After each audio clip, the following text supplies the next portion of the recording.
Let's open our Bibles to 1 Samuel 17. 1 Samuel 17. We have been looking at the life of David. We have been looking at different scenes in the life of David.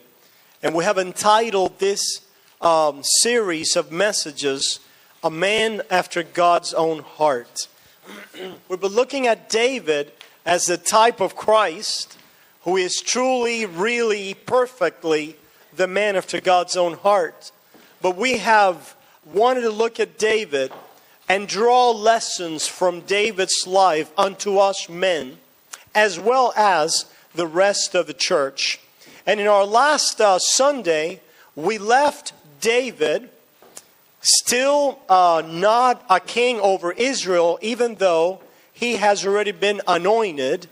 And we left David here with his brothers in array for battle.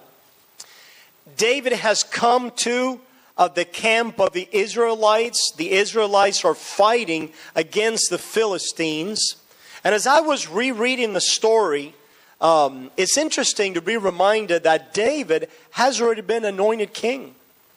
He has already been anointed king by the prophet, but if you notice, you read in verse 17 of Samuel chapter 17, the Bible reads like this: Then Jesse said to his son David, "Take now for your brothers an ephah of this dry grain and these 10 loaves, and run to your brothers at the camp.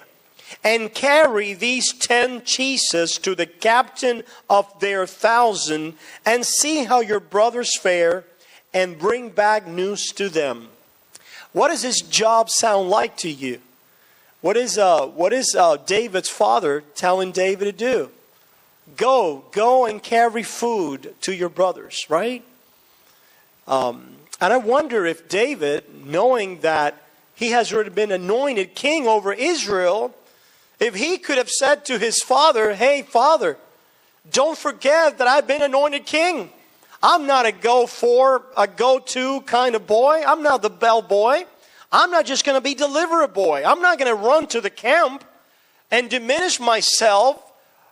And people, when they know that I'm king of Israel, what are they going to think of me?" So as I was rereading the story, it occurred to me, the man after God's own heart has no job that is too small. In his faithfulness, he carries and he goes about God's calling and responsibility in everything that God assigns to him.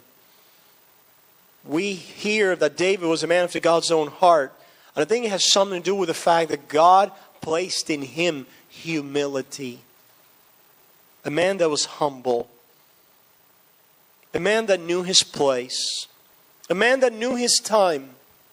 And a man that knew that he was serving a larger cause than himself. So he has no problem whatsoever.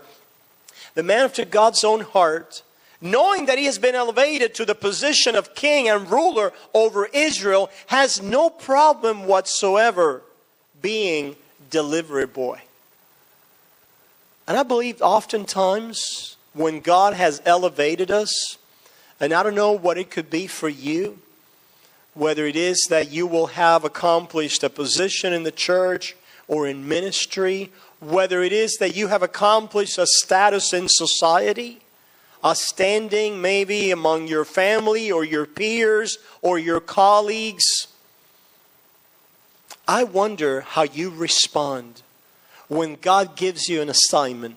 When you're called to do something and somebody has appointed you to do something and you think it is beneath your standing, your status, your worth to do it. Have you been in that position?